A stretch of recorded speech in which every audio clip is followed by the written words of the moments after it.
El aire en el pasillo del 5º piso olía a cera de piso y a humillación. Cada vecino que pasaba desviaba la mirada, cómplices silenciosos de mi destierro. Valeria, mi hija, sostenía la puerta abierta del departamento 502, el que fue mi hogar por 25 años, con una rigidez que no le conocía. Su esposo, Sergio, depositó la última caja en el suelo con un ruido sordo. Dentro, revueltos, estaban mis álbumes de fotos, mi costurero y los libros que leía por las noches. Mauricio Calderón, el administrador del edificio, observaba desde la distancia, con los brazos cruzados sobre el pecho, su presencia otorgando una legitimidad oficial a este despojo. Él era el testigo que ellos necesitaban para que su versión, la de la hija abnegada que cuidaba a su madre senil, fuera la única que quedara registrada en la memoria del edificio Altos del Valle. «Ya no tienes nada que hacer aquí, mamá. Este espacio lo necesita la madre de Sergio», dijo Valeria. Su voz era plana, desprovista de cualquier emoción, como si estuviera cerrando un trato inmobiliario más. Miré sus ojos, buscando un rastro de la niña a la que le leía cuentos, pero solo encontré el reflejo de una ambición fría. Mi voz fue apenas un susurro que se perdió en la acústica del corredor. «Pero esta es mi casa». Sentí la mirada de Rocío, mi vecina del 504, quien había abierto su puerta apenas una rendija. Su preocupación era un pequeño bálsamo en medio de tanta crueldad, pero en ese momento no era suficiente para apagar el fuego helado que comenzaba a crecer en mi pecho. ¿Cómo se le explica a un extraño que la persona que te está echando a la calle es la misma a la que le diste la vida? En mi mano apretaba con fuerza una pequeña llave de bronce, tan antigua que su brillo se había opacado. Era la llave original del departamento, la que me entregaron en la notaría en 1998, cuando firmé la escritura que me convirtió en propietaria. Era un símbolo de mi independencia, de mi esfuerzo. Valeria vio el objeto en mi puño cerrado y con un gesto brusco me la arrebató. Sus dedos fríos rozaron los míos. Se la entregó a Sergio, quien, sin mirarla, la dejó caer dentro de la caja con un desdén que me dolió más que cualquier palabra. El tintineo metálico de la llave al chocar contra mis otras pertenencias fue el sonido de un capítulo cerrándose. Pero Valeria no lo sabía. Ella creía tener todas las llaves, pero se había olvidado de la más importante, una que no abría una puerta, sino mi pasado. Mi vida entera había sido un ejercicio de sacrificio. 35 años como jefa de enfermeras, con turnos dobles y festivos trabajados, no para darme lujos, sino para construir un futuro para mis hijos. Recordé una noche de 1998, yo con 47 años, sentada en la mesa de la cocina a las 2 de la mañana. La luz tenue iluminaba los fajos de billetes que contaba una y otra vez. Eran los $45,000 de la cuota inicial del departamento, de 120 metros cuadrados, conseguidos tras vender mi auto y vaciar hasta el último centavo de mis ahorros. Valeria, entonces una adolescente de 15 años, entró a la cocina quejándose porque no le compraba el celular de moda. No vio mi cansancio, solo su deseo insatisfecho. Años después, en 2015, ese mismo departamento se convirtió en su proyecto personal. Supervisé la remodelación de la cocina y los baños, un capricho que costó $20,000. Para pagarlos, tuve que vender un juego de joyas de oro y esmeraldas que mi madre me había heredado. La última conexión física que tenía con ella. En la cena que organizó para celebrar la inauguración, Valeria levantó su copa y dijo a sus amigos: «Por fin logré que mamá invirtiera en modernizar este lugar». La palabra «logré» resonó en mis oídos. No fue una decisión conjunta, fue una conquista suya sobre mi voluntad y mi patrimonio. Mis joyas se habían convertido en granito italiano y grifería de diseño, y yo ni siquiera había sido consultada en la elección de los colores. La sangría financiera no se detuvo ahí. En 2019 me encontré en la fría oficina de un banco, firmando papeles que no entendía del todo. Valeria y Sergio me habían convencido de ser el aval para un préstamo de $15,000 destinados a un emprendimiento de venta de seguros de Sergio que, como era previsible, fracasó en menos de 6 meses. Hoy, una porción considerable de mi pensión exactamente $450 mensuales, se sigue destinando a pagar la deuda de su fracaso. Cada mes, al ver el débito automático, siento el peso de esa firma. Un acto de fe que se convirtió en una condena financiera. Ellos nunca mencionaban el tema, como si ese dinero simplemente se evaporara de mi cuenta por arte de magia. El abuso no era solo económico, sino también psicológico. Un goteo constante que erosionaba mi confianza. Frases como, «Mamá, siempre exageras todo», o «Lo hacemos por tu bien, ya no estás en edad de decidir», se convirtieron en la banda sonora de mis días. Me aislaron sutilmente de mis propias finanzas, convenciéndome de abrir una cuenta bancaria conjunta, donde se depositaba mi pensión de $2,200. Ellos la administraban, por supuesto, por mi comodidad. Me trataban como a una niña, como a una carga. Lo que ellos ignoraban, en su arrogancia, era que en el fondo de mi bolso, junto a mis pañuelos y mis lentes, llevaba la única llave que ellos nunca podrían copiar. La de la caja de seguridad del Banco Central. Yo, Norma Castillo, a mis 72 años, era para ellos una figura frágil y manipulable. Una enfermera jubilada cuya única función era proveer. No veían a la mujer que durante décadas había administrado un ala completa de un hospital, tomando decisiones de vida o muerte bajo una presión inmensa. Mi disciplina para el papeleo, mi memoria fotográfica para los detalles y los registros, eran competencias que había guardado bajo una capa de abnegación materna. Mi mayor vulnerabilidad, la que ellos explotaron sin piedad, era mi profundo miedo a la soledad y la culpa que toda madre siente. Pero hasta el cordero más manso, cuando es acorralado, aprende a morder. Y yo había sido acorralada por última vez. Valeria, mi hija de 45 años, es agente inmobiliaria. Su vida es una fachada construida sobre deudas y apariencias. Su motivación principal es mantener un estatus social que su trabajo no le permite, un estatus simbolizado por ese Audi Q5 del año, cuya cuota mensual se pagaba puntualmente desde mi cuenta conjunta. Su gran debilidad, su talón de Aquiles, es la arrogancia. Siempre me subestimó, viéndome como una reliquia del pasado, incapaz de entender el mundo moderno. Nunca se le ocurrió pensar que la paciencia de una enfermera es legendaria, pero no infinita. Creía que yo era una ecuación simple, fácil de resolver y descartar. Estaba a punto de descubrir cuán equivocada estaba. Sergio, su esposo de 47 años, es un vendedor de seguros con más ambición que talento. Su motor es la comodidad. Evita el conflicto a toda costa, especialmente con su esposa, cuya voluntad domina la relación. Su cobardía moral es su rasgo más distintivo, una pasividad que lo convierte en cómplice de cada injusticia.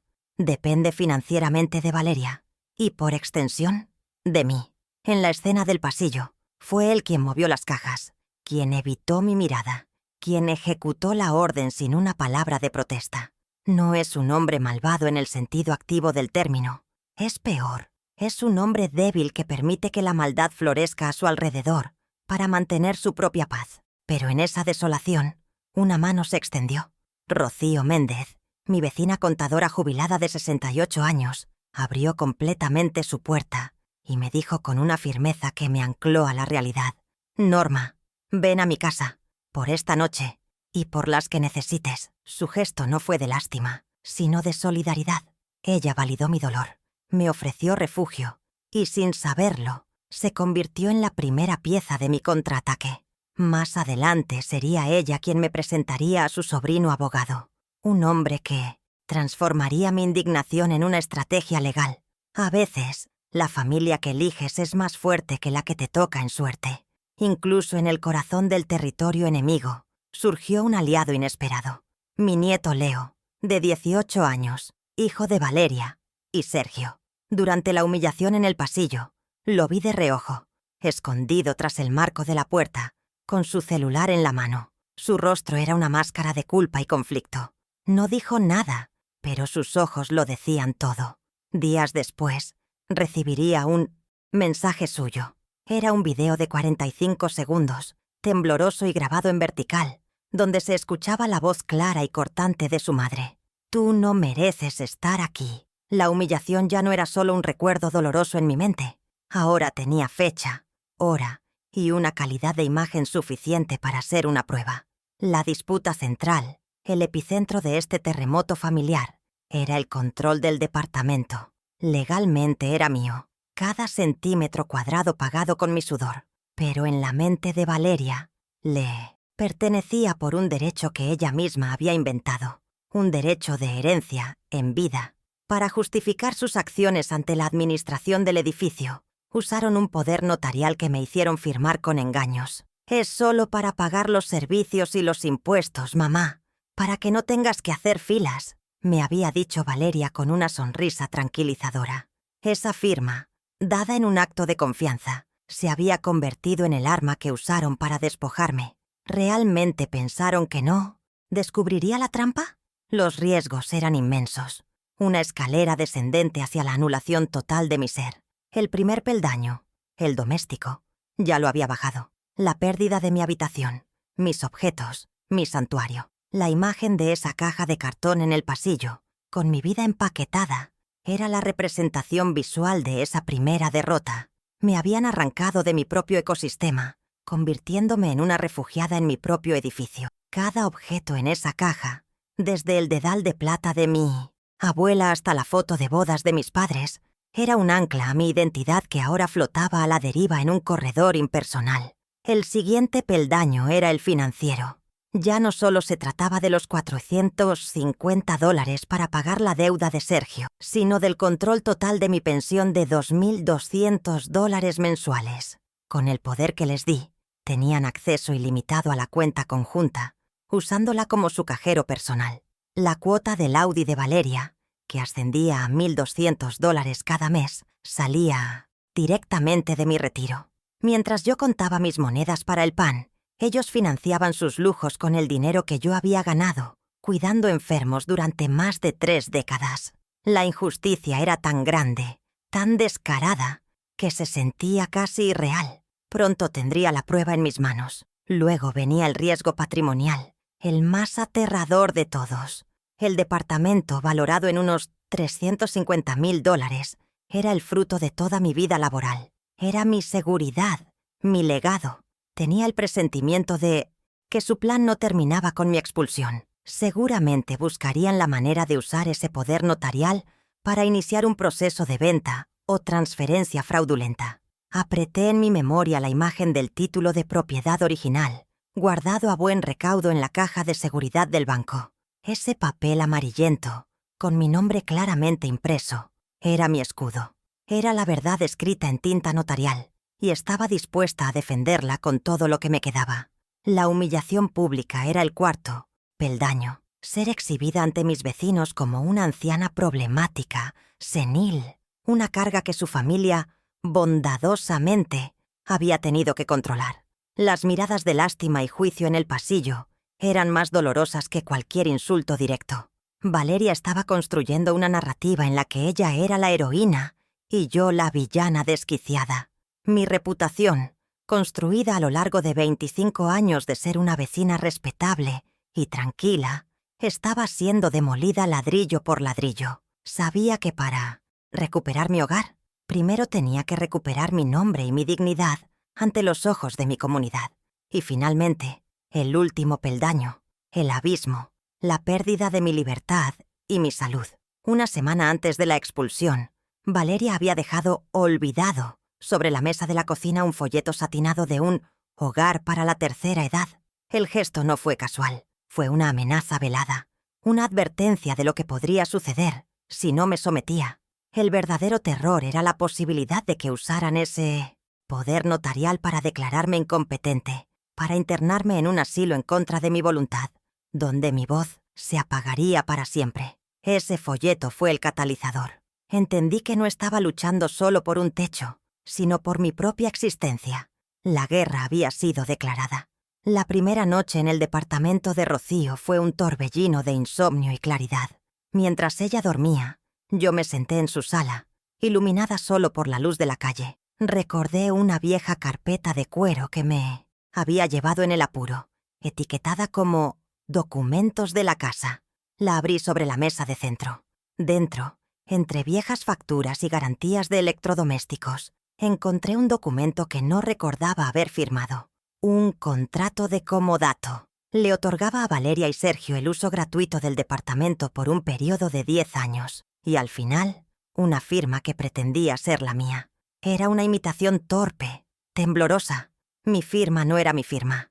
Era un insulto. Al día siguiente, a las 9 de la mañana, estaba en la puerta del Banco Central. El aire acondicionado del lugar era gélido, pero yo sentía un fuego interior. La llave de la caja de seguridad, la que Valeria había despreciado, se sentía pesada y poderosa en mi mano. El empleado del banco me guió a la bóveda. El sonido de la cerradura al abrirse fue música para mis oídos. Dentro de la caja metálica, junto a algunos recuerdos, estaba el título de propiedad original y $5,000 en efectivo que había guardado para emergencias. Tomé ambos. Este era mi fondo de guerra. La primera fase de mi plan silencioso acababa de comenzar.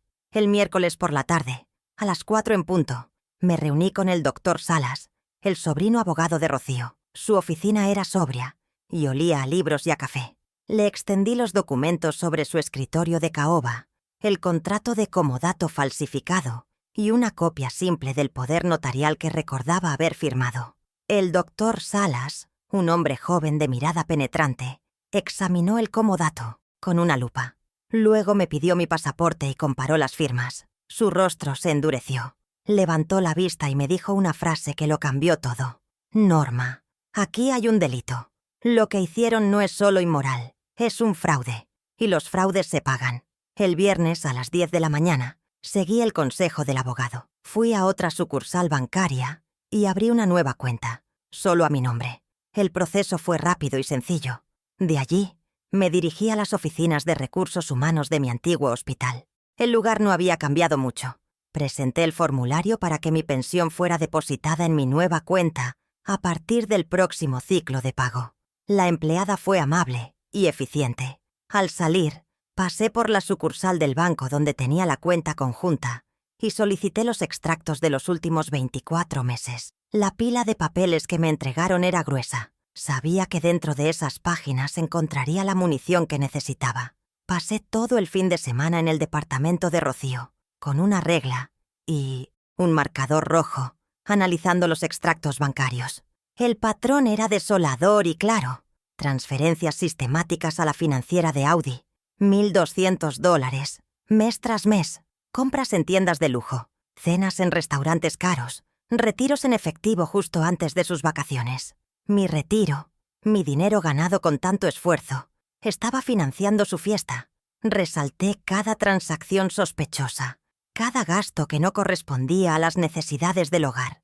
La pila de papeles se convirtió en un diario de 2018, su codicia, y yo sabía que la fiesta estaba a punto de terminar. 10 días después de mi expulsión, recibí una llamada del doctor Salas. Norma, tengo el informe, dijo con una voz cargada de certeza. Fui a su oficina de inmediato. Sobre su escritorio había un documento encuadernado, con un sello oficial. Era el informe del perito calígrafo. La conclusión era contundente. La firma en el contrato de comodato había sido falsificada con un 99.8% de certeza. El abogado me miró. Con esto tenemos todo lo necesario. Comenzó a redactar 2 documentos: la revocación oficial del poder notarial y una notificación extrajudicial de anulación de comodato, solicitando el desalojo del inmueble en un plazo de 72 horas. La segunda fase empezaba. La confianza que deposité en una firma se había convertido en mi jaula. El poder notarial, ese documento que firmé creyendo que era para simplificar mi vida, había sido el instrumento de mi ruina. El doctor Salas me mostró la copia certificada que había solicitado en la notaría pública. Con un marcador amarillo, subrayó la cláusula trampa, una frase redactada en jerga legal que otorgaba una administración amplia de bienes. Me sentí ingenua, tonta, pero la culpa fue un lujo que no podía permitirme. Transformé esa sensación en una determinación fría. No volvería a confiar ciegamente. A partir de ahora, cada paso que diera estaría medido, calculado y respaldado por la ley. Esa misma tarde, mientras revisaba los documentos con el abogado, Mi celular vibró. Era un mensaje de un número desconocido. Lo abrí con cautela. Era el video de Leo. La imagen temblorosa. La voz de Valeria. Mi propio rostro contraído por el dolor. Verlo fue como revivir la humillación. Pero esta vez, desde la perspectiva de un testigo. Se lo mostré al doctor Salas. Él lo observó en silencio, con el ceño fruncido. «Esto es oro, Norma. Esto demuestra el maltrato psicológico. Guarda este video como si tu vida dependiera de ello». Y en cierto modo, así era. La tecnología de un adolescente me había dado el arma emocional que la ley a veces no contempla. Los días siguientes fueron una espera tensa. El doctor Salas coordinaba cada movimiento. Me instruyó a no tener ningún contacto con Valeria o Sergio. Si llamaban, no debía responder. Cualquier comunicación sería a través de él. Fue difícil. El instinto maternal me gritaba que buscara una reconciliación, que hablara con ellos. Pero la mujer que había sido humillada en el pasillo sabía que esa puerta estaba cerrada para siempre. Utilicé ese tiempo para fortalecerme, para repasar el plan una y otra vez. Leía y releía los informes, memorizando fechas y cifras. Me estaba preparando para la batalla final, no con gritos, sino con hechos irrefutables. El día 20, un domingo por la tarde, el doctor Salas me llamó de nuevo. Su voz era tranquila, pero firme. «Norma, está todo listo. La notificación será entregada mañana por la noche, durante la junta de condominio». Hizo una pausa. «Quiero que estés allí. Es importante que los vecinos te vean, que escuchen la verdad de tu propia boca. Será en un espacio público, con testigos. No podrán negarlo ni manipular la situación». Sentí un nudo en el estómago, una mezcla de miedo y una extraña euforia. Mañana todo cambiaría. La mujer invisible a la que habían descartado iba a tomar la palabra. La noche de la junta de condominio, el aire en el salón de usos múltiples del edificio era denso y estaba cargado de chismes reprimidos. Unas 15 personas, mis vecinos de años, estaban sentadas en sillas de plástico dispuestas en un semicírculo. Valeria estaba al frente, de pie, con una expresión de falsa solemnidad. Ya había comenzado su discurso, consolidando su imagen de hija abnegada. Y les agradezco a todos su comprensión durante esta difícil transición con mi madre. Como saben, su salud es delicada y hemos tenido que tomar decisiones difíciles por su propio bien, decía, con una voz que pretendía ser compasiva. Observé la escena desde la puerta, entreabierta, esperando el momento exacto. Justo cuando terminó su frase, entré al salón. El doctor Salas caminaba a mi lado. Su presencia emanaba una autoridad tranquila. Todas las cabezas se giraron hacia mí. Un silencio incómodo se apoderó de la sala. Valeria se quedó paralizada, con la boca entreabierta. Mauricio, el administrador, se levantó de su silla e intentó interceptarme. «Señora Norma, esta es una reunión privada», comenzó a decir. Pero el doctor Salas lo interrumpió, levantando una mano. Su voz resonó en el silencio. «La señora Norma Castillo es la única y legítima propietaria de la unidad 502 y tiene todo el derecho a hablar en esta junta». Con un movimiento deliberado, el doctor Salas caminó hacia la mesa principal y colocó sobre ella el título de propiedad original. El documento, con sus sellos y su papel antiguo, tenía un peso visual innegable. Los murmullos comenzaron a extenderse por la sala. Me acerqué a la mesa. Mis manos no temblaban. Miré a mis vecinos, uno por uno, y luego fijé mi vista en Valeria, cuyo rostro había perdido todo su color. Con una voz serena, pero que llegaba a cada rincón del salón, comencé a hablar. «Buenas noches. Lamento interrumpir, pero quiero aclarar una situación muy grave que me concierne a mí y a la integridad de esta comunidad. Se ha estado distribuyendo entre algunos de ustedes y ante la administración un supuesto contrato de comodato que autorizaría a mi hija y a su esposo a vivir en mi departamento». Continué, mi voz ganando fuerza con cada palabra. «Quiero informarles a todos que este contrato es una falsificación». En ese momento, el doctor Salas comenzó a distribuir entre los presentes copias del informe del perito calígrafo. Pude ver a la gente leyendo, sus expresiones cambiando de la curiosidad al asombro. Valeria miraba el papel como si fuera una serpiente. Aquí tienen la prueba pericial. Esa no es mi firma.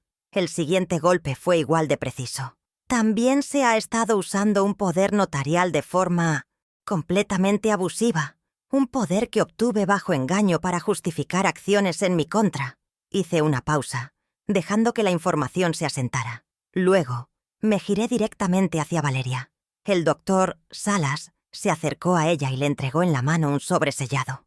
A partir de este preciso momento, ese poder notarial queda legalmente revocado, y este documento que acaba de recibir es una notificación extrajudicial. Tienen 72 horas para desalojar mi propiedad.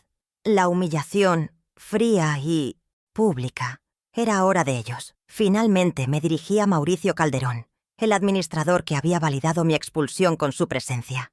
Lo miré directamente a los ojos. Y para que conste en el acta de esta reunión, cualquier decisión, comunicación o trámite relacionado con la propiedad 502 que no provenga directamente de mí o de mi representante legal, el doctor Salas, será considerado nulo y sin efecto.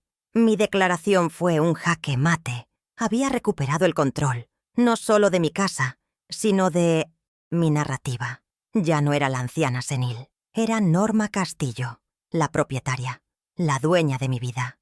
La primera consecuencia fue inmediata y brutalmente pública. Valeria y Sergio, notificados formalmente del desalojo frente a 15 de sus vecinos, quedaron expuestos. La máscara de la familia perfecta se hizo añicos. Sergio no pudo mirarme. Clavó la vista en el suelo, encogiéndose en su silla. Valeria, por otro lado, intentó farfullar una protesta, pero las palabras no le salían.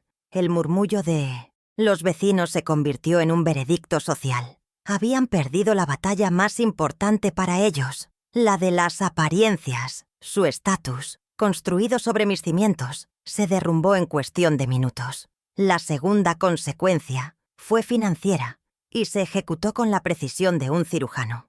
Mientras el doctor Salas se aseguraba de que Mauricio tomara nota de todo en el acta, yo saqué mi celular.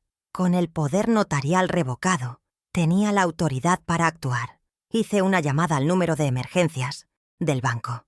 Con voz firme proporcioné mis datos y mi código de seguridad y solicité el bloqueo inmediato del acceso de terceros a la cuenta conjunta. La operadora confirmó la acción. El pago del Audi del mes siguiente sería rechazado. El motor de su vida de lujos acababa de ser apagado. La tercera consecuencia fue patrimonial y se materializó a la mañana siguiente. A las 9 en punto, un cerrajero profesional llegó a la puerta del departamento 502. Yo estaba allí, acompañada por el doctor Salas y un oficial de policía que habíamos solicitado para garantizar una transición pacífica, como es el procedimiento estándar en estos casos. El sonido del taladro al perforar la vieja cerradura fue el más dulce que había escuchado en mucho tiempo. Mientras el cerrajero instalaba un nuevo juego de pestillos y cerrojos de alta seguridad, Valeria y Sergio no aparecieron. Habían optado por la retirada silenciosa. El cerrajero me entregó un juego de llaves nuevas y brillantes. Mi casa volvía a ser mía. En los días que siguieron, mi teléfono sonó incesantemente. Eran ellos, por supuesto. Primero Valeria, con mensajes de ira y amenazas veladas. Luego Sergio, con súplicas lastimeras. No respondí a ninguno. Había establecido un nuevo límite, una frontera infranqueable. Toda comunicación debía pasar por el filtro del doctor Salas. Les ofrecí, a través de él, coordinar una fecha y hora para que retiraran sus pertenencias personales, bajo supervisión. No había negociación posible. No habría más acceso a mi dinero, a mi casa, ni a mi vida. El ciclo de abuso se había roto para siempre. La restauración de mi dignidad no fue un evento ruidoso, sino un proceso silencioso. Comencé por reordenar el departamento a mi gusto. Deshe el aire en el pasillo del 5º piso, olía a cera de piso y a humillación. Cada vecino que pasaba desviaba la mirada, cómplices silenciosos de mi destierro. Valeria, mi hija, sostenía la puerta abierta del departamento 502, el que fue mi hogar por 25 años, con una rigidez que no le conocía. Su esposo, Sergio, depositó la última caja de cartón en el suelo, con un ruido sordo que pareció resonar en todo el edificio. Dentro, Revueltos sin cuidado, estaban mis álbumes de fotos, mi costurero con hilos de todos los colores y los libros de novelas históricas que leía por las noches para poder dormir. Mauricio Calderón, el administrador del edificio, observaba desde la distancia, con los brazos cruzados sobre el pecho, su presencia otorgando una legitimidad oficial a este despojo. Él era el testigo que ellos necesitaban para que su versión, la de la hija abnegada que cuidaba a su madre senil, fuera la única que quedara registrada en la memoria del edificio Altos del Valle. Ya no tienes nada que hacer aquí, mamá. Este espacio lo necesita la madre de Sergio, dijo Valeria. Su voz era plana, desprovista de cualquier emoción, como si estuviera cerrando un trato inmobiliario más en su trabajo. Miré sus ojos, buscando un rastro de la niña a la que leía cuentos antes de dormir, la que me abrazaba cuando tenía una pesadilla, pero solo encontré el reflejo de una ambición fría y calculadora. Mi propia voz fue apenas un susurro que se perdió en la acústica impersonal del corredor, un eco frágil de mi incredulidad. Pero esta es mi casa. Las palabras flotaron en el aire, impotentes, mientras el peso de su traición comenzaba a asentarse en mis huesos, un frío que ninguna manta podría quitar. ¿Cómo era posible que el corazón que yo había formado fuera capaz de una crueldad tan metódica? Sentí la mirada de Rocío, mi vecina del 504, quien había abierto su puerta apenas una rendija para observar la escena. Su preocupación era un pequeño bálsamo en medio de tanta crueldad, una señal de que no todo el mundo había perdido la decencia. Pero en ese momento, su compasión silenciosa no era suficiente para apagar el fuego helado que comenzaba a crecer en mi pecho. La humillación pública era parte de su plan. Me estaban exhibiendo como un mueble viejo que se saca a la acera. Cada segundo que pasaba, cada mirada esquiva de otro vecino que salía del ascensor, era un ladrillo más en el muro que estaban construyendo a mi alrededor. ¿Cómo se le explica a un extraño que la persona que te está echando a la calle es la misma a la que le diste la vida?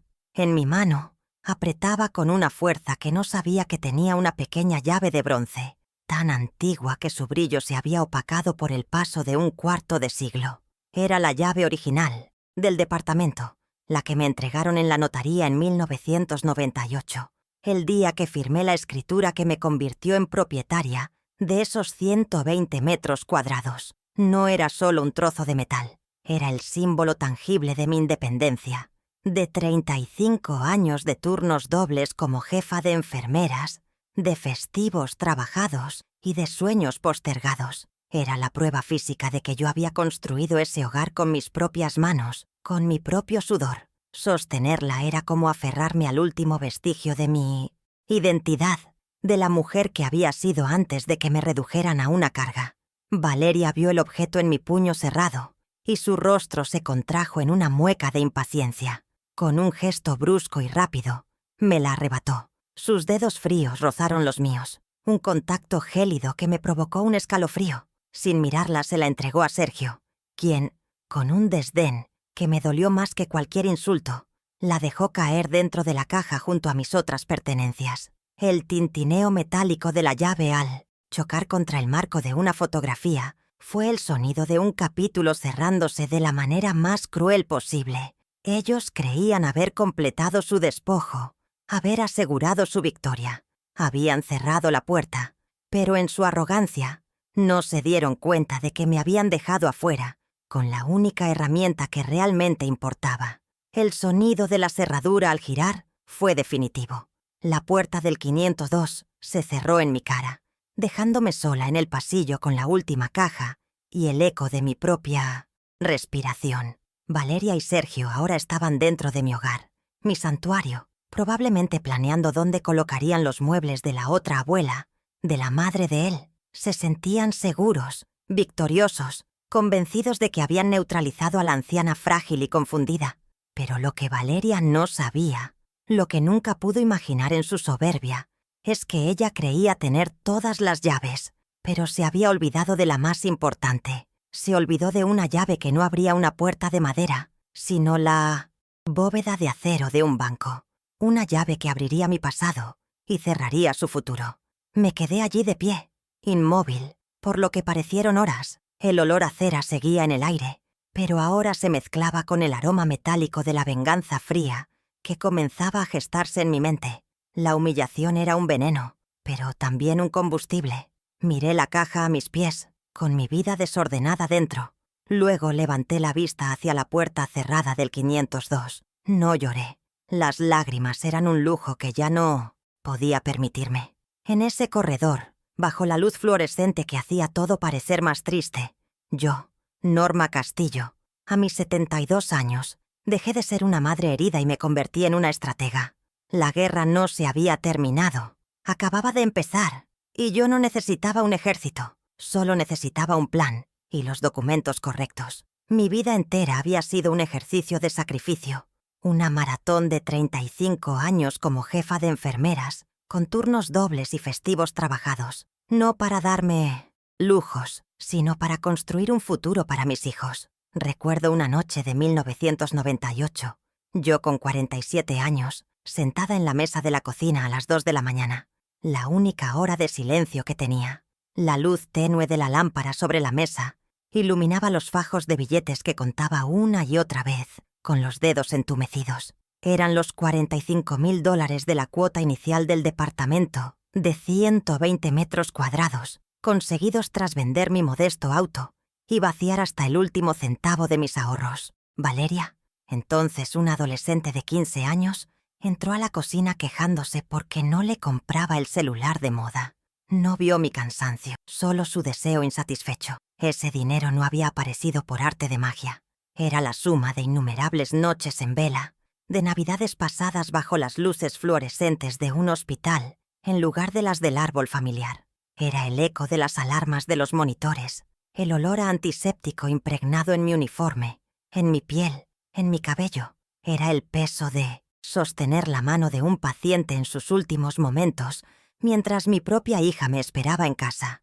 Cada billete sobre esa mesa representaba una renuncia personal, una hora menos de sueño, una comida saltada.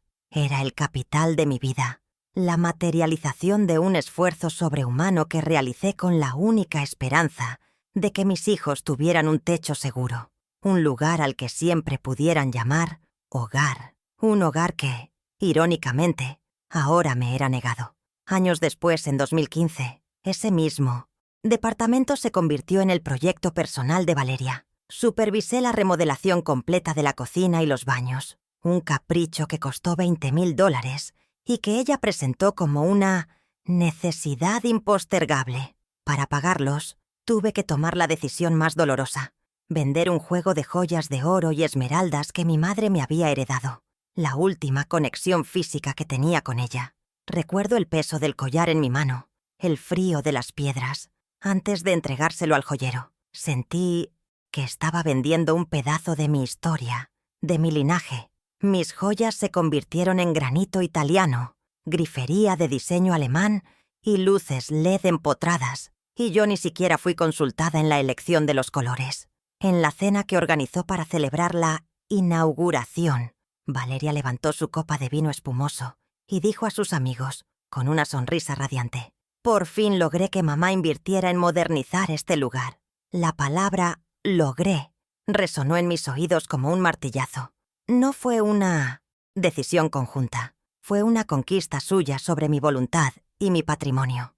Mis recuerdos familiares, fundidos y vendidos, ahora eran el escenario de sus reuniones sociales, el telón de fondo para sus fotografías de Instagram. Mientras sus invitados admiraban la cascada de agua del nuevo grifo, yo solo podía ver el fantasma de los aretes de mi madre, convertidos en una fría y brillante superficie de acero inoxidable que reflejaba un rostro que ya no reconocía, el de mi hija. La sangría financiera no se detuvo ahí, por supuesto. En 2019 me encontré en la fría y silenciosa oficina de un ejecutivo de banco, firmando papeles cuyo contenido apenas entendía. Valeria y Sergio me habían convencido de ser el aval para un préstamo de $15.000 destinados a un emprendimiento infalible de venta de seguros de Sergio, que, como era previsible, fracasó estrepitosamente en menos de 6 meses. Recuerdo la pluma en mi mano, la sonrisa tranquilizadora de Valeria a mi lado, susurrándome: «Es solo una formalidad, mamá. para que el banco nos apruebe más rápido. Firmé, cegada por ese instinto maternal de apoyar los sueños de mis hijos, sin comprender que estaba firmando una nueva condena financiera para mi vejez. Hoy, una porción considerable de mi pensión, exactamente $450 mensuales, se sigue destinando a pagar la deuda de su fracaso. Cada mes, al ver el débito automático en mi estado de cuenta, siento el peso de esa firma, un acto de fe que se convirtió en una carga perpetua. Ellos nunca mencionaban el tema, como si ese dinero simplemente se evaporara de mi cuenta por arte de magia y no representara las medicinas que a veces no compraba o las pequeñas reparaciones en la casa que postergaba. Su silencio era una forma de crueldad pasiva, una negación deliberada de la responsabilidad que habían depositado sobre mis hombros. Mi retiro, mi derecho a un descanso digno, estaba siendo consumido por la sombra de su incompetencia. El abuso no era solo económico, sino también psicológico. Un goteo constante y sutil que erosionaba mi confianza y mi autonomía. Frases como: «Mamá, siempre exageras todo. Eres tan dramática». O «Lo hacemos por tu bien. Ya no estás en edad de tomar estas decisiones». Se convirtieron en la banda sonora de mis días. Me aislaron sutilmente de mis propias finanzas, convenciéndome de abrir una cuenta bancaria conjunta donde se depositaba mi pensión de $2,200. Ellos la administraban, por supuesto, por mi comodidad, para ahorrarme las molestias. Me trataban como a una niña, como a una carga incompetente cuya única función era proveer recursos sin hacer preguntas. Era una muerte lenta, una anulación de mi identidad día tras día.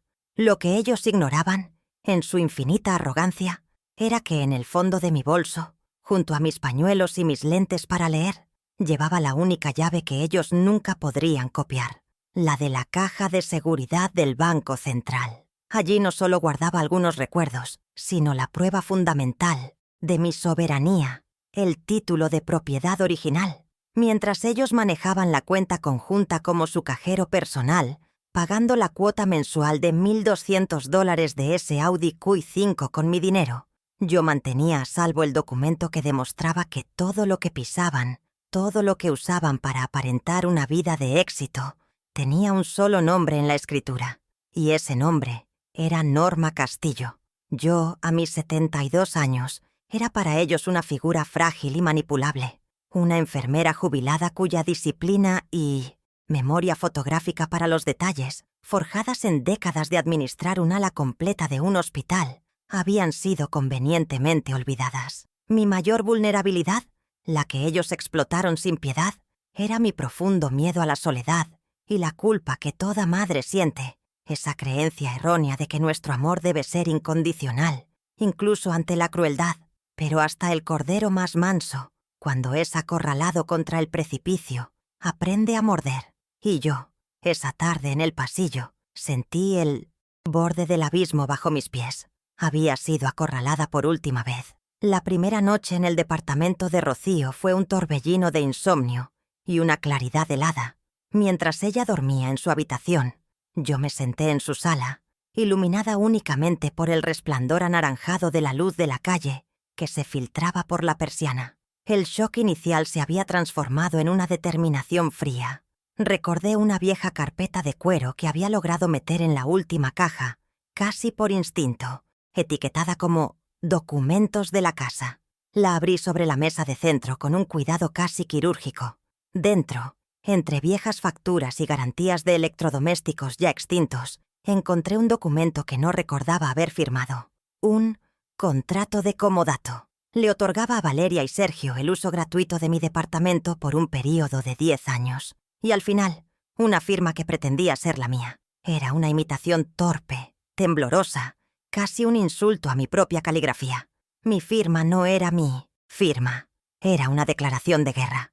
Al día siguiente, a las 9 de la mañana en punto, estaba en la imponente puerta del Banco Central. El aire acondicionado del lugar era gélido, pero yo sentía un fuego interior que me mantenía erguida. La llave de la caja de seguridad, esa pequeña pieza de bronce que Valeria había despreciado, se sentía pesada y poderosa en la palma de mi mano.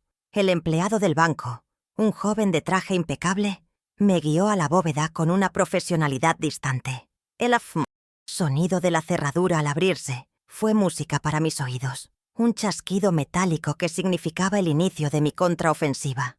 Dentro de la caja metálica, junto a algunas joyas sentimentales, estaba el título de propiedad original y $5,000 en efectivo que había guardado para emergencias. Tomé ambos. Este era mi fondo de guerra.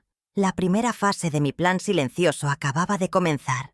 El miércoles por la tarde, a las 4 en punto, me reuní con el Dr. Salas, el sobrino abogado de Minazmetiensto. Rocío. Su oficina era sobria y olía a libros viejos y a café recién hecho. Un aroma que inspiraba confianza. Le extendí los documentos sobre su escritorio de caoba. El contrato de comodato falsificado y una copia simple del poder notarial que recordaba haber firmado. El Dr. Salas, un hombre joven de mirada penetrante y gestos precisos, examinó el comodato con una lupa de aumento. Luego me pidió mi pasaporte y comparó las firmas bajo la luz de su lámpara de escritorio. Su rostro, hasta entonces neutral, se endureció visiblemente. Levantó la vista, me miró directamente a los ojos y pronunció una frase que lo cambió todo. Norma, aquí hay un delito. Lo que hicieron no es solo inmoral, es un fraude, y los fraudes se pagan. El abogado no se detuvo ahí. Con una calma metódica que me tranquilizó, me explicó la segunda pieza del rompecabezas. Solicitó a su asistente una copia certificada del poder notarial que yo había firmado en la notaría pública. Cuando la tuvo en sus manos, tomó un marcador amarillo y con un trazo firme subrayó la cláusula trampa, una frase redactada en una jerga legal casi indescifrable que otorgaba una administración amplia e irrestricta de bienes. Me sentí ingenua, tonta por haber confiado, pero la culpa era un lujo que ya no podía permitirme. Transformé esa sensación en una determinación acerada. Ese papel era la prueba de su engaño premeditado. La confianza que deposité en una firma se había convertido en mi jaula, y yo estaba a punto de encontrar la llave para abrirla. Esa misma tarde, mientras revisaba los documentos con el abogado y él delineaba los primeros pasos legales, mi celular vibró sobre la mesa. Era un mensaje de un número desconocido. Lo abrí con cautela, esperando una nueva agresión de Valeria. Pero no era ella. Era el video de Leo. La imagen temblorosa, grabada en vertical, mostraba el pasillo, la caja en el suelo, y se escuchaba con una claridad desgarradora la voz de Valeria. Tú no mereces estar aquí. Verlo fue como revivir la humillación, pero esta vez desde la perspectiva de un testigo imparcial. Se lo mostré al Dr. Salas. Él lo observó en silencio, con el ceño fruncido. Esto es oro, Norma, dijo al terminar. Esto demuestra el maltrato psicológico. La humillación ya no era solo un recuerdo doloroso en mi mente. Ahora tenía fecha, hora y una calidad de imagen suficiente para ser una prueba irrefutable. Siguiendo el consejo preciso del Dr. Salas, el viernes a las 10 de la mañana ejecuté el siguiente paso. Fui a una sucursal bancaria diferente, una donde no me conocieran, y abrí una nueva cuenta, solo a mi nombre. El proceso fue rápido y anónimo. De allí, me dirigí a las oficinas de recursos humanos de mi antiguo hospital. El lugar no había cambiado mucho. Olía igual a papel y a desinfectante. Presenté el formulario para que mi pensión de $2,200 fuera depositada en mi nueva cuenta a partir del próximo ciclo de pago.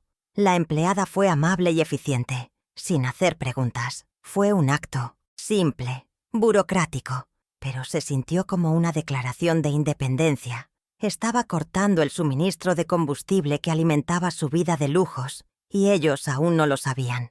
Mi última parada ese día fue en la sucursal del banco donde tenía la cuenta conjunta. Solicité los extractos de los últimos 24 meses. La pila de papeles que me entregaron era gruesa, pesada. Pasé todo el fin de semana en el departamento de Rocío, armada con una regla y un marcador rojo, analizando cada línea. El patrón era desolador y claro. Transferencias sistemáticas a la financiera de Audi, $1,200, mes tras mes, puntuales como un reloj. Compras en boutiques de lujo, cenas en restaurantes de moda, retiros en efectivo justo antes de sus vacaciones a Cancún. Mi retiro, mi dinero ganado con tanto esfuerzo, Estaba financiando su fiesta. Resalté cada transacción, cada abuso. La pila de papeles se convirtió en un diario detallado de su codicia. Y yo sabía que la fiesta estaba a punto de terminar. 10 días después de mi expulsión, una eternidad de espera contenida, recibí la llamada que lo cambiaría todo. Era el doctor Salas. Norma, tengo el informe, dijo con una voz cargada de una certeza profesional. Fui a su oficina de inmediato. Sobre su escritorio había un documento encuadernado con una cubierta azul y un sello oficial. Era el informe del perito calígrafo. El abogado lo abrió en la página final. La conclusión era contundente, escrita en un lenguaje técnico que no dejaba lugar a dudas. La firma en el contrato de comodato había sido falsificada con un 99.8% de certeza estadística. La duda se había convertido en un hecho científico. El abogado me miró, y en sus ojos vi no solo a un profesional, sino a un aliado. «Con esto», dijo cerrando el informe con un golpe seco, «tenemos todo lo necesario». El doctor Salas se sentó frente a su computadora y comenzó a redactar con una velocidad impresionante. Sus dedos volaban sobre el teclado, convirtiendo mi indignación en prosa legal. Preparó 2 documentos cruciales: la revocación oficial y notariada del poder notarial, que les quitaría cualquier autoridad sobre mis asuntos, y una notificación extrajudicial de anulación de comodato, solicitando el desalojo inmediato del inmueble, en un plazo perentorio de 72 horas. Mientras imprimía los documentos, su impresora zumbaba con el sonido de la justicia en marcha. Me entregó las copias para que las leyera. Cada palabra era un ladrillo en el muro que estaba reconstruyendo a mi alrededor. Un muro para proteger lo que era mío. «La segunda fase empezaba», me dijo, y supe que ya no había vuelta atrás. El día 20, un domingo por la tarde, el doctor Salas me llamó de nuevo. Su voz era tranquila, pero tenía un filo estratégico. «Norma, está todo listo. La notificación será entregada mañana por la noche, durante la junta de condominio». Hizo una pausa, dándole peso a sus siguientes palabras. «Quiero que estés allí. Es importante que los vecinos te vean, que escuchen la verdad de tu propia boca. Será en un espacio público, con testigos. No podrán negarlo ni manipular la situación a puerta cerrada». Sentí un nudo en el estómago, una mezcla de miedo paralizante y una extraña y poderosa euforia. El escenario de mi humillación sería el escenario de mi vindicación. La mujer invisible a la que habían descartado iba a tomar la palabra. Mañana todo cambiaría. La primera noche en el departamento de Rocío fue un torbellino de insomnio y una claridad helada. Mientras ella dormía, yo me senté en su sala, iluminada únicamente por el resplandor anaranjado de la luz de la calle que se filtraba por la persiana. El shock inicial se había transformado en una determinación fría. Recordé una vieja carpeta de cuero que había logrado meter en la última caja, casi por instinto, etiquetada como «documentos de la casa». La abrí sobre la mesa de centro con un cuidado casi quirúrgico. Dentro, entre viejas facturas y garantías de electrodomésticos ya extintos, encontré un documento que no recordaba haber firmado. Un contrato de comodato. Le otorgaba a Valeria y Sergio el uso gratuito de mi departamento por un periodo de 10 años. Y al final, una firma que pretendía ser la mía. Era una imitación torpe, temblorosa, casi un insulto a mi propia caligrafía. Mi firma no era mi firma. Era una declaración de guerra. Al día siguiente, a las 9 de la mañana en punto, estaba en la imponente puerta del Banco Central. El aire acondicionado del lugar era gélido, pero yo sentía un fuego interior que me mantenía erguida. La llave de la caja de seguridad, esa pequeña pieza de bronce que Valeria había despreciado, se sentía pesada y poderosa en la palma de mi mano. El empleado del banco, un joven de traje impecable, me guió a la bóveda con una profesionalidad distante. El sonido de la cerradura al abrirse fue música para mis oídos, un chasquido metálico que significaba el inicio de mi contraofensiva. Dentro de la caja metálica, junto a algunas joyas sentimentales, estaba el título de propiedad original y $5,000 en efectivo que había guardado para emergencias. Tomé ambos. Este era mi fondo de guerra. La primera fase de mi plan silencioso acababa de comenzar. El miércoles por la tarde, a las 4 en punto, me reuní con el doctor Salas el sobrino abogado de Rocío. Su oficina era sobria y olía a libros viejos y a café recién hecho, un aroma que inspiraba confianza. Le extendí los documentos sobre su escritorio de caoba, el contrato de comodato falsificado y una copia simple del poder notarial que recordaba haber firmado. El doctor Salas, un hombre joven de mirada penetrante y gestos precisos, examinó el comodato con una lupa de aumento. Luego me pidió mi pasaporte y comparó las firmas bajo la luz de su lámpara de escritorio. Su rostro, hasta entonces neutral, se endureció visiblemente. Levantó la vista, me miró directamente a los ojos y pronunció una frase que lo cambió todo. Norma, aquí hay un delito. Lo que hicieron no es solo inmoral, es un fraude. Y los fraudes se pagan. Siguiendo el consejo preciso del doctor Salas, el viernes a las 10 de la mañana ejecuté el siguiente paso. Fui a una sucursal bancaria diferente, una donde no me conocieran, y abrí una nueva cuenta, solo a mi nombre. El proceso fue rápido y anónimo. De allí, me dirigí a las oficinas de recursos humanos de mi antiguo hospital. El lugar no había cambiado mucho. Olía igual a papel y a desinfectante. Presenté el formulario para que mi pensión de $2.200 fuera depositada en mi nueva cuenta a partir del próximo ciclo de pago. La empleada fue amable y eficiente, sin hacer preguntas. Fue un acto simple, burocrático, pero se sintió como una declaración de independencia.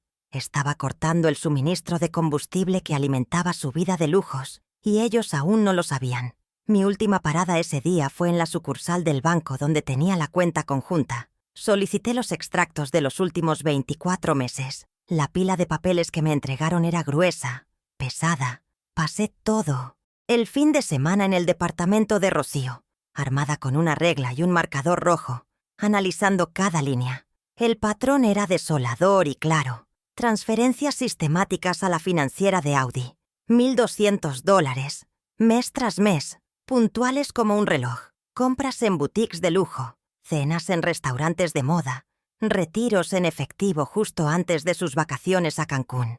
Mi retiro, mi dinero ganado con tanto esfuerzo, estaba financiando su fiesta. Resalté cada transacción, cada abuso. La pila de papeles se convirtió en un diario detallado de su codicia. Y yo sabía que la fiesta estaba a punto de terminar. 10 días después de mi expulsión, una eternidad de espera contenida, recibí la llamada que lo cambiaría todo. Era el doctor Salas. Norma, tengo el informe, dijo con una voz cargada de una certeza profesional. Fui a su oficina de inmediato. Sobre su escritorio había un documento encuadernado con una cubierta azul y un sello oficial. Era el informe del perito calígrafo. El abogado lo abrió en la página final. La conclusión era contundente, escrita en un lenguaje técnico que no dejaba lugar a dudas. La firma en el contrato de comodato había sido falsificada con un 99.8% de certeza estadística. La duda se había convertido en un hecho científico. El abogado me miró, y en sus ojos vi no solo a un profesional, sino a un aliado. Con esto, dijo cerrando el informe con un golpe seco, tenemos todo lo necesario. El doctor Salas se sentó frente a su computadora y comenzó a redactar, con una velocidad impresionante. Sus dedos volaban sobre el teclado, convirtiendo mi indignación en prosa legal.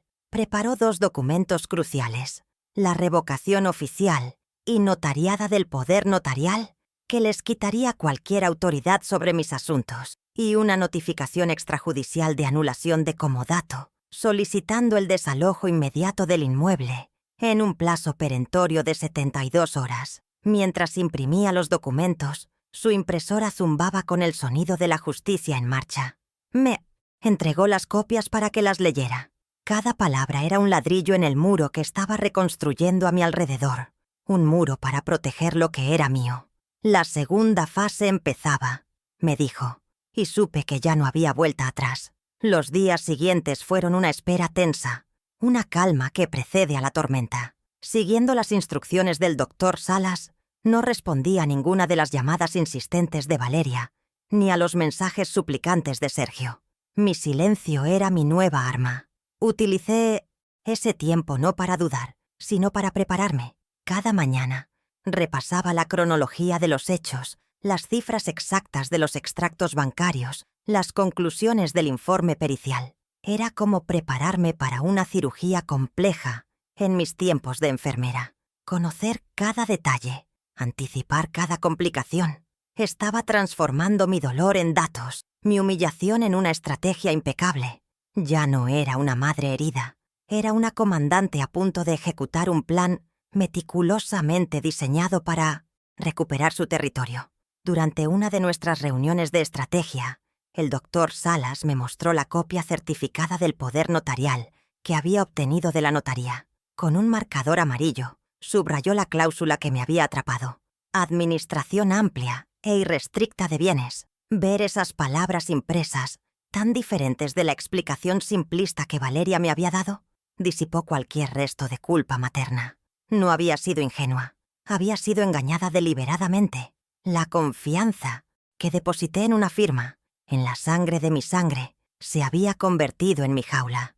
Pero ese mismo documento, ahora en manos de mi abogado, se convertía en la prueba de su premeditación, de su mala fe. Estaban a punto de descubrir que la letra pequeña que usaron para atraparme sería la misma que los condenaría. Mientras organizábamos la carpeta de pruebas, el doctor Salas me preguntó si tenía algo más. Recordé el mensaje de Leo, saqué mi celular y le mostré el video de 45 segundos. La imagen, temblorosa, la voz cortante de mi hija, mi propio rostro contraído por el dolor. El abogado lo vio 2 veces en completo silencio. «Esto es crucial, Norma», dijo finalmente. «El informe del perito ataca su coartada legal, pero este video destruye su coartada moral. Lo usaremos en el momento preciso. Cuando ella intente presentarse como la hija sacrificada, mostraremos quién es realmente». La tecnología de un adolescente arrepentido me había dado el arma emocional que la ley a veces no contempla. La humillación ya no era solo un recuerdo.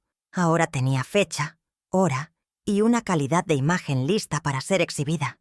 El día 20, un domingo por la tarde, el doctor Salas me llamó de nuevo. Su voz era tranquila, pero tenía un filo estratégico. «Norma, está todo listo. La notificación será entregada mañana por la noche, durante la junta de condominio». Hizo una pausa, dándole peso a sus siguientes palabras. «Quiero que estés allí. Es importante que los vecinos te vean, que escuchen la verdad de tu propia boca. Será en un espacio público, con testigos. No podrán negarlo ni manipular la situación a puerta cerrada». Sentí un nudo en el estómago, una mezcla de miedo paralizante y una extraña y poderosa euforia. El escenario de mi humillación sería el escenario de mi vindicación. La mujer invisible a la que habían descartado iba a tomar la palabra. Mañana todo cambiaría. Esa noche apenas dormí. No por ansiedad, sino por una extraña sensación de calma y anticipación. A la mañana siguiente, me reuní con el doctor Salas en su oficina para un último repaso. Sobre la mesa de conferencias, teníamos todo dispuesto como un general antes de una batalla. El título de propiedad original en su funda protectora, una pila de 20 copias del resumen del informe pericial, la notificación de revocación y el requerimiento de desalojo en sobres sellados. Repasamos la secuencia. ¿Cuándo entraría yo? ¿Qué diría él primero? ¿En qué momento exacto presentaríamos cada prueba? «Recuerda, Norma», me dijo, «tu poder no está en levantar la voz, sino en la verdad de estos papeles. Deja que ellos griten. Tú solo presenta los hechos». Asentí. Estaba lista. La calma antes de la tormenta era total. La primera mañana del mes llegó con una luz diferente, una que parecía limpiar las sombras de las últimas semanas. Sentada frente a la computadora portátil de Rocío, con una taza de té humeante entre las manos, accedí al portal de mi nuevo banco. Allí estaba, nítido y completo, el depósito de mi pensión. $2,200. Ni un centavo menos. Por primera vez en años veía el fruto de mi trabajo intacto, sin las mordidas sistemáticas de sus lujos. Era una victoria silenciosa, personal, pero inmensa. Respiré hondo, sintiendo cómo una capa de poder, sutil pero real, se asentaba sobre mis hombros. Imaginé la cuenta conjunta, ese pozo del que bebían sin cesar, ahora completamente seco. La sequía, sabía, los haría salir de su escondite, desesperados por agua.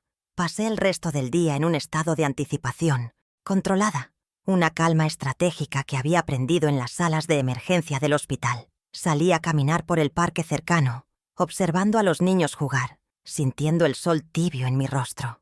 Me compré un café y un pastel de chocolate en una pequeña panadería, un lujo que me había negado durante mucho tiempo. Pagué con un billete de mi propia billetera, de mi propia cuenta. Cada sorbo, cada bocado, se sentía como un acto de soberanía. Sabía que el teléfono sonaría. La bestia, cuando le interrumpe la alimentación, ruge, y yo estaba lista. No para luchar, sino para escuchar su rugido desde una distancia segura, protegida por el muro de mi silencio. El plan del doctor Salas dependía tanto de mis acciones como de mis omisiones. Cerca de las 3 de la tarde, la vibración comenzó. Mi celular, sobre la mesita de la sala, se sacudió como un animal asustado. Era Valeria. Una llamada, luego otra, y una tercera casi de inmediato. Dejé que cada una sonara, hasta que el contestador automático tomara el control. Observé la pantalla, su nombre parpadeando con una urgencia que ya no me afectaba. No sentí culpa ni un ápice de lástima, solo una fría y distante satisfacción. El pánico había comenzado a instalarse en mi antiguo hogar. La cuota del Audi, puntual como la muerte, probablemente vencía ese día. Casi podía escuchar la conversación frenética entre ella y Sergio, la incredulidad convirtiéndose en acusaciones mutuas, buscando un culpable en lugar de una solución. Poco después, la andanada de mensajes de WhatsApp comenzó a llegar. «Mamá, ¿dónde está el dinero de la pensión? No aparece en la cuenta». El siguiente fue más directo. «Hubo un error en el banco. Tienes que llamar para que lo arreglen ya». Luego, el tono cambió a una orden impaciente. «Mamá, esto es serio. Contesta el teléfono». El último mensaje era casi un grito digital. «Te estoy hablando. Es urgente». La escalada era predecible. Pasaron de la confusión a la exigencia, y de ahí a un pánico, apenas disimulado. Cada mensaje era una prueba más de que su arrogancia era mi mayor ventaja. No sospechaban un contraataque. Asumían un error burocrático, uno que, por supuesto, yo tenía la obligación de solucionar para ellos. Más tarde esa noche, fue el turno de Sergio. Su llamada era diferente, más vacilante, como la de un soldado enviado a parlamentar sin convicción. También la dejé ir al buzón de voz. Su mensaje era una obra maestra de la cobardía moral. Su voz tensa intentando sonar conciliadora. «Norma, suegra. Valeria está muy preocupada. Parece que hubo un problema con la cuenta. Si pudieras, solo llámanos para ver cómo lo solucionamos juntos. Es por el bien de todos». Escuché el mensaje 2 veces. «El bien de todos». Esa frase, que durante años había sido su justificación para cada abuso, ahora sonaba hueca y patética. Su definición de todos siempre había sido excluyentemente ellos dos. Cuando Rocío llegó a casa después de sus clases de yoga, me encontró sentada en el sofá, mirando el teléfono en silencio. Vio el registro de llamadas perdidas y los mensajes en la pantalla de bloqueo. No necesitó preguntar. Empezó la función, dijo con una pequeña sonrisa de complicidad que me dio fuerzas. Su solidaridad era mi ancla. Preparamos una cena sencilla, y mientras cortábamos tomates para la ensalada, le conté el contenido de los mensajes. «Es increíble», comentó ella negando con la cabeza. «Después de echarte a la calle, todavía creen que tienes la obligación de resolverles sus problemas financieros». Sus palabras disiparon cualquier duda. Esto no era solo por un departamento, era por romper las cadenas de una servidumbre que yo misma había permitido. Al día siguiente, la presión que intentaban ejercer se materializó de una forma que no esperaban. Un cartero entregó una carta certificada en la portería y el conserje, avisado por Rocío, me la subió. Estaba dirigida a mí, a mi antiguo domicilio. La abrí con un abrecartas, con la precisión de una enfermera abriendo un paquete estéril. Era una notificación oficial de la financiera de Audi, un primer aviso de falta de pago de la cuota mensual de $1.200. Sostuve el papel en mi mano. Era la primera consecuencia tangible de mi plan. Un trofeo, su brillante y ostentoso símbolo de estatus, ahora era oficialmente una deuda morosa. Coloqué la carta con cuidado sobre la creciente pila de pruebas para el doctor Salas. Esta presión financiera estaba diseñada para desestabilizarlos, para hacerlos cometer errores antes del gran enfrentamiento. El doctor Salas lo había anticipado con una precisión asombrosa. Cuando sientan el golpe en sus finanzas, se volverán descuidados, me había advertido. Empezarán a mostrar su verdadera cara, la que esconden bajo la fachada de respetabilidad. Y así fue. Esa noche recibí un último mensaje de Valeria, esta vez cargado de una furia impotente. Si no arreglas esto del banco inmediatamente, atente a las consecuencias. No, tienes idea de con quién te estás metiendo. Era una amenaza, una perfecta y documentada amenaza. Tomé una captura de pantalla y se la envié por correo electrónico a mi abogado con el asunto. Para la colección. Esta pequeña victoria era fundamental. No era el jaque mate, pero había capturado a la reina del tablero. Había cambiado por completo la dinámica del juego. Ya no era la víctima pasiva que reaccionaba a sus agresiones. Era la jugadora que anticipaba sus movimientos y dictaba el ritmo de la partida. Ellos estaban confundidos, furiosos y por primera vez en sus vidas, genuinamente asustados. No entendían qué estaba pasando. Y esa ignorancia era mi mejor escudo. Estaban buscando un error administrativo en el banco, mientras yo preparaba una ejecución legal en el salón de su propio edificio. El mundo de apariencias que tanto les costó construir sobre mis cimientos comenzaba a resquebrajarse por una simple grieta financiera. Con su principal fuente de ingresos cortada y su pánico, escalando con cada hora que pasaba, el escenario estaba perfectamente preparado para la junta de condominio. Ya no llegarían a esa reunión como los hijos abnegados y dueños de la situación, listos para recibir las condolencias de los vecinos. Llegarían estresados, irritables, con la mente puesta en el dinero que les faltaba y en la humillación de un posible embargo. Su fachada de calma y control estaría debilitada, frágil, y justo en ese momento de máxima vulnerabilidad, cuando creyeran que el problema era solo un depósito bancario perdido, aparecería yo, con mi abogado, mis pruebas y la verdad completa. La tensión era palpable, la tormenta se acercaba, y ellos ni siquiera habían visto los nubarrones. La noche de la junta de condominio, el aire en el salón de usos múltiples del edificio era denso y estaba cargado de chismes reprimidos y una cortesía forzada. Unas 15 personas, mis vecinos de años, estaban sentadas en sillas de plástico, dispuestas en un torpe semicírculo. Valeria estaba al frente, de pie junto a una pequeña mesa, con una expresión de falsa solemnidad que había ensayado a la perfección. Ya había comenzado su discurso, consolidando su imagen de hija abnegada y sacrificada. Y les agradezco a todos su comprensión durante esta difícil transición con mi madre. Como algunos de ustedes saben, su salud es delicada y hemos tenido que tomar decisiones difíciles por su propio bien, decía, con una voz que pretendía ser compasiva, pero que a mí me sonaba a metal frío. Observé la escena desde la puerta entreabierta del salón, esperando el momento exacto, sintiendo el pulso firme y constante en mi muñeca. Justo cuando terminó esa frase, la que me pintaba como una carga senil, entré al salón. El doctor Salas caminaba a mi lado. Su presencia emanaba una autoridad tranquila y su portafolio de cuero parecía un arma discreta. Todas las cabezas se giraron hacia mí al unísono. Un silencio, incómodo, denso como el humo, se apoderó de la sala. Valeria se quedó, paralizada, con la boca entreabierta y los ojos desorbitados por la sorpresa. Mauricio Calderón, el administrador, se levantó de su silla con torpeza e intentó interceptarme, su rostro una mezcla de confusión y nerviosismo. «Señora Norma, esta es una reunión privada de residentes», comenzó a decir, pero el doctor Salas lo interrumpió, levantando una mano con un gesto que no admitía discusión. Su voz resonó en el silencio absoluto.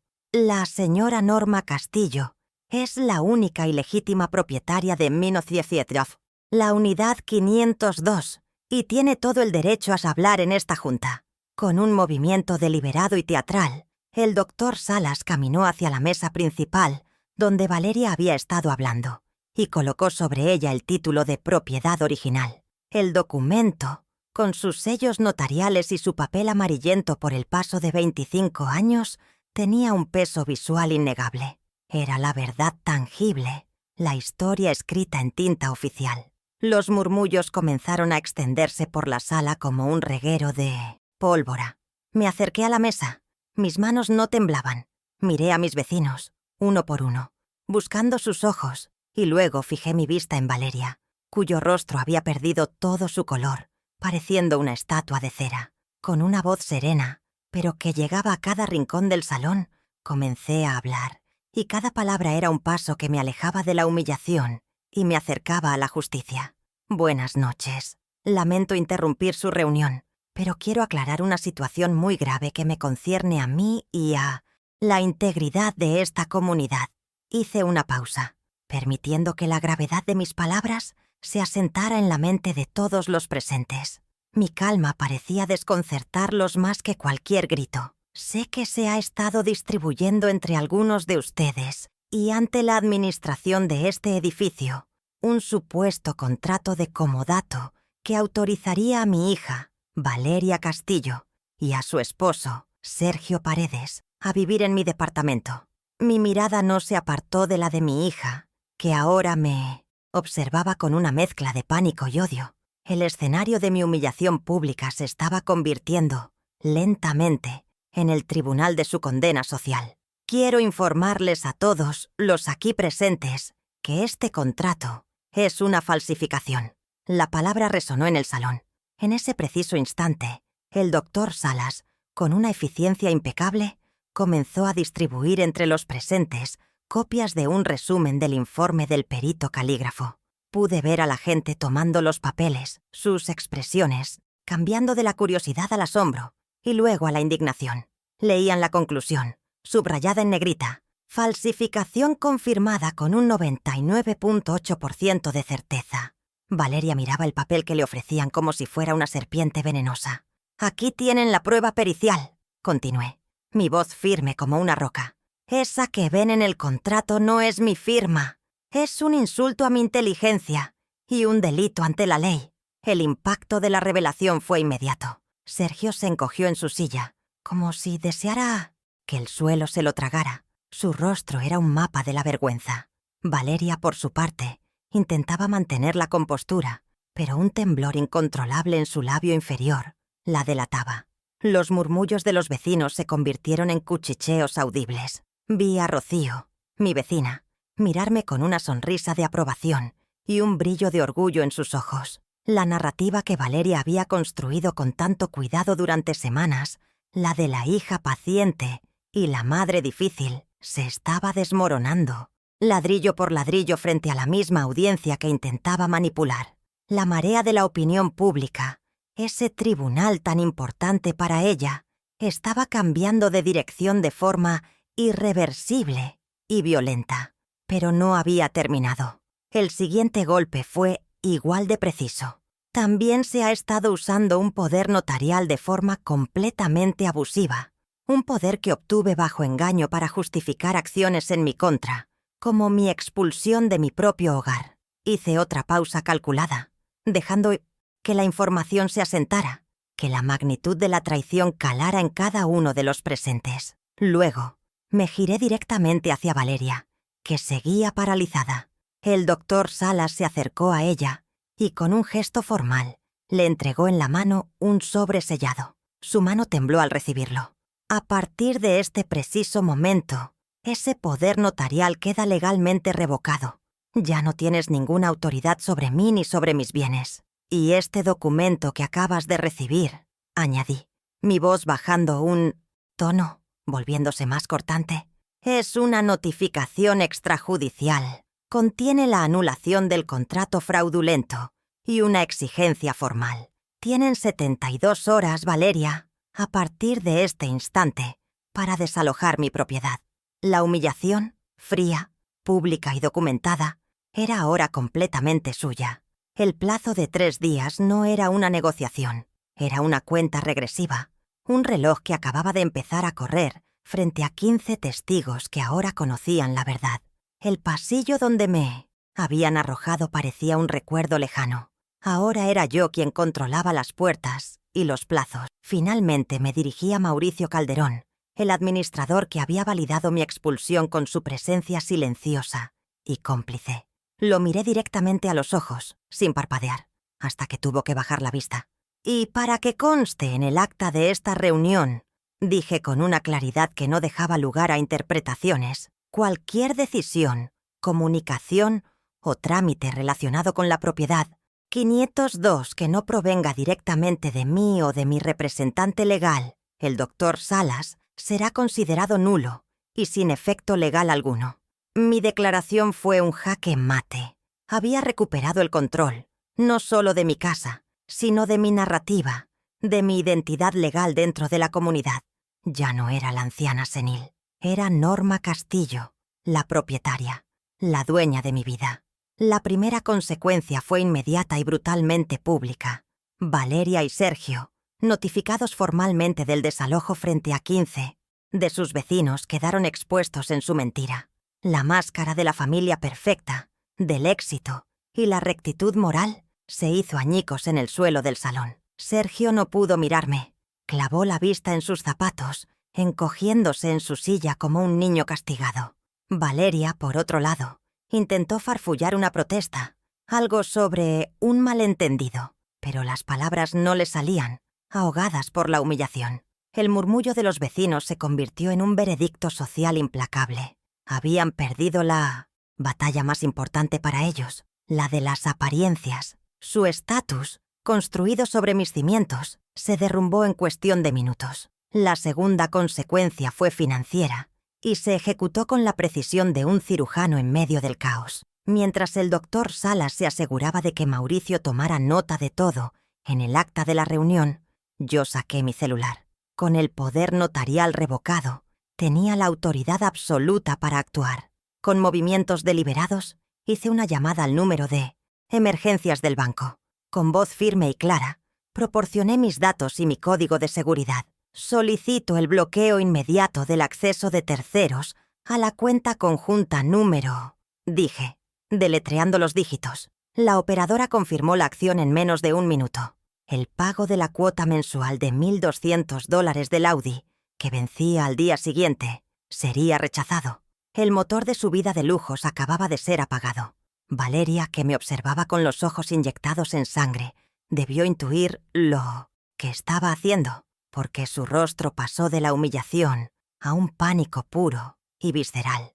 La posibilidad de perder el auto, su símbolo de estatus más preciado, pareció golpearla con más fuerza que la pérdida de su hogar o de su dignidad. Ese destello de terror en sus ojos me confirmó todo lo que ya sabía. Su mundo no se sostenía en afectos, sino en posesiones. Sergio, al ver su expresión, pareció entenderlo también, y su rostro se hundió aún más en la desesperación. La conexión que los unía no era el amor, sino la ambición, y yo acababa de cortar su línea de suministro principal. El poder, el verdadero poder, había cambiado de manos de forma irrevocable. La tercera consecuencia fue patrimonial, y la anuncié antes de irme, como el golpe de gracia final. «Mañana por la mañana, a las 9 en punto», dije dirigiéndome a nadie en particular, pero asegurándome de que todos me escucharan. «Un cerrajero profesional llegará a la puerta del departamento 502. Estaré allí, acompañada por el doctor Salas y por un oficial de policía, como es el procedimiento estándar, para garantizar una transición pacífica y ordenada». El sonido del taladro al perforar la vieja cerradura ya resonaba en mi mente. Una sinfonía de liberación. Se instalará un nuevo juego de pestillos y cerrojos de alta seguridad. Confío en que para entonces ya habrán comenzado a retirar sus pertenencias. No era una amenaza, era una certeza. Mi casa volvía a ser mía, y esta vez sería inexpugnable. Con todo dicho y hecho, me di la vuelta. El doctor Salas recogió el título de propiedad de la mesa y me siguió. No miré hacia atrás, no les concedí ni una última mirada. Los vecinos, antes un muro de miradas juzgadoras, ahora se apartaban para dejarme pasar, sus rostros una mezcla de asombro, respeto y algo parecido a la culpa. Caminé por el pasillo con la cabeza en alto, dejando atrás el salón de usos múltiples, que ahora era un campo de batalla, donde los perdedores debían recoger los restos de su reputación destrozada. El aire del edificio ya no olía a cera ni a humillación. Olía a justicia, y por primera vez en mucho tiempo, olía a libertad. En los días que siguieron, mi teléfono sonó incesantemente, vibrando sobre la mesa de centro como un corazón desesperado. Eran ellos, por supuesto. Primero Valeria, con una seguidilla de llamadas furiosas que dejé morir en el buzón de voz. Luego Sergio, con mensajes de texto lastimeros que leí sin sentir una pizca de compasión. No respondí a ninguno.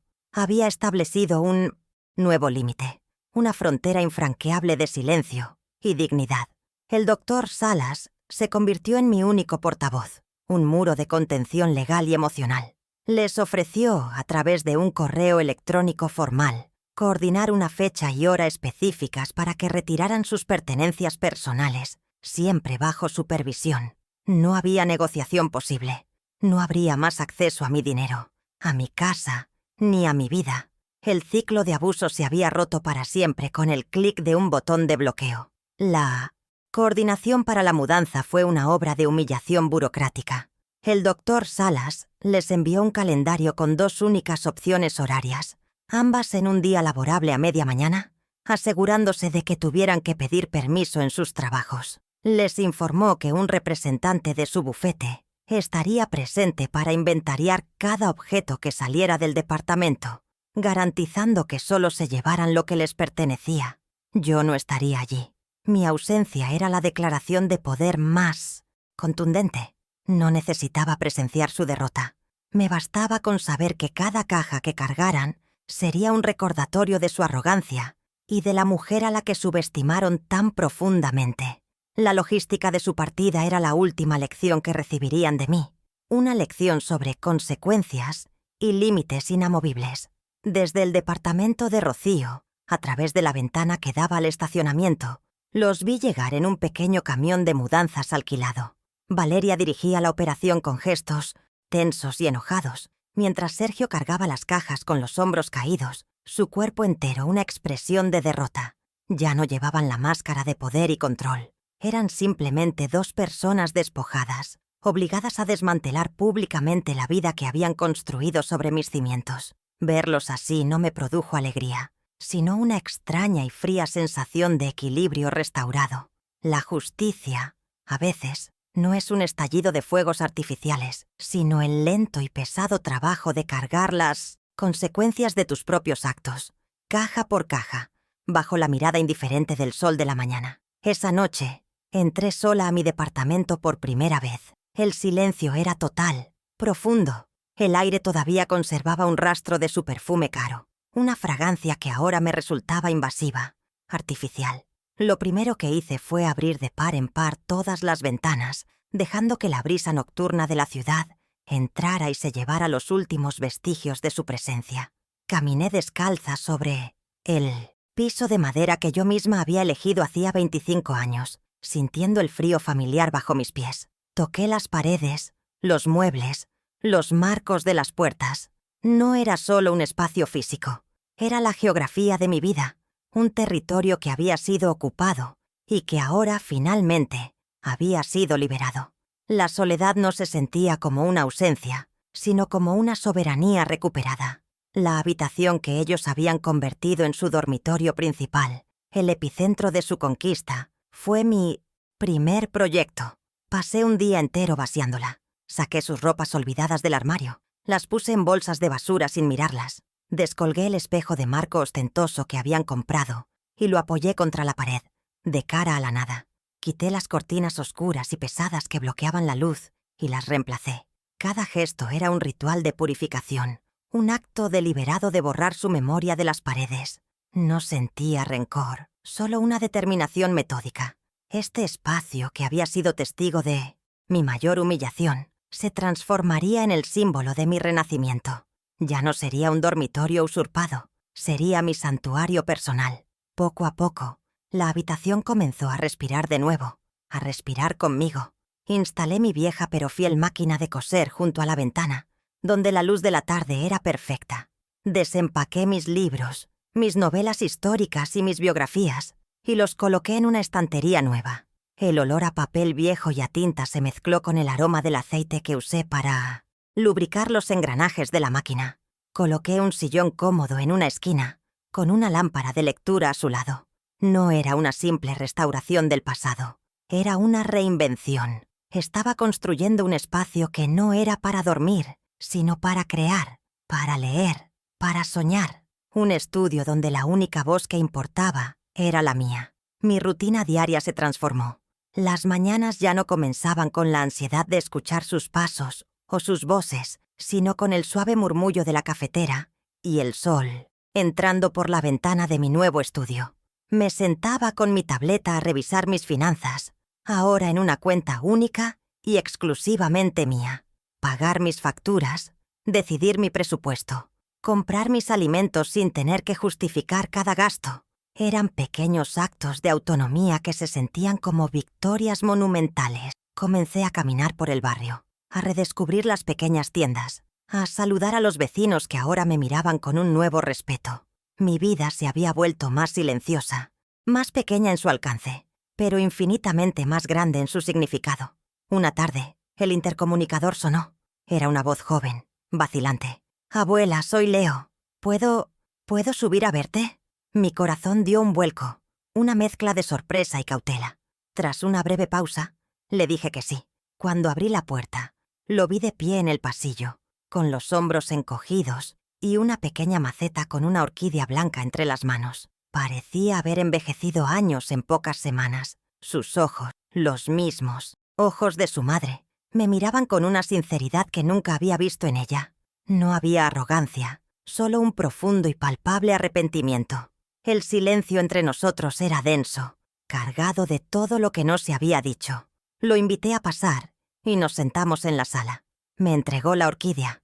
«Lo siento, abuela», dijo finalmente, su voz quebrándose un poco. Siento no haber dicho nada, no haber hecho nada. Tenía miedo. Escuché su confesión sin interrumpir, reconociendo el valor que se necesitaba para pronunciar esas palabras. No le ofrecí una absolución fácil, porque el perdón no es un interruptor que se enciende y se apaga. Pero sí le ofrecí mi comprensión. Vi en él no a un cómplice, sino a otra víctima de la misma tiranía. Un joven atrapado en una lealtad tóxica. Su visita no borraba el pasado, pero abría la posibilidad de un futuro diferente, uno construido sobre la verdad. Después de un rato para romper la tensión, saqué el viejo tablero de ajedrez de nogal que su abuelo me había regalado. «¿Recuerdas cómo te enseñé a jugar?», le pregunté. Él asintió con una media sonrisa. Colocamos las piezas en silencio, cada uno inmerso en sus pensamientos. El juego se desarrolló lentamente, una partida estratégica y silenciosa. No era una competencia, sino una conversación sin palabras. Cada movimiento era una frase, cada pausa una reflexión. Estábamos reconstruyendo un puente, pieza por pieza, sobre las ruinas de lo que su familia había destruido. El tablero se convirtió en un terreno neutral donde podíamos encontrarnos de nuevo, como abuela y nieto, despojados de los roles que nos habían impuesto.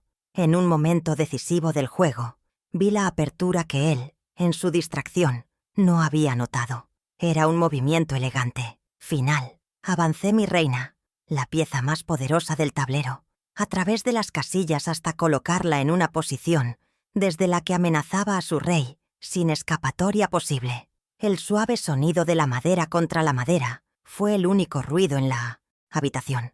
Lo miré, no con aire de triunfo, sino con una calma serena, una sonrisa apenas perceptible en mis labios. «Jaque», dije en voz baja. Él bajó la vista al tablero, analizó la jugada y luego levantó la mirada hacia mí. No había sorpresa en sus ojos, sino una profunda comprensión. Asintió lentamente. Había entendido. El juego había terminado. Más tarde, después de que Leo se fuera, me quedé de pie junto a la ventana de mi estudio, observando las luces de la ciudad que comenzaban a parpadear en la distancia. La orquídea blanca estaba sobre mi mesa de costura, un símbolo de una paz posible, de una nueva semilla. Mi reflejo en el cristal me devolvía la imagen de una mujer de 72 años, sola, pero no desolada, fuerte, no por la ausencia de cicatrices, sino por la capacidad de haberlas transformado en armadura. Había recuperado mi casa, mi dinero y mi paz. Pero la lección más importante era intangible, grabada a fuego en mi alma. Aprendí que la sangre no te da derecho a destruir. El respeto, en cambio, se gana cada día y se pierde en un solo instante.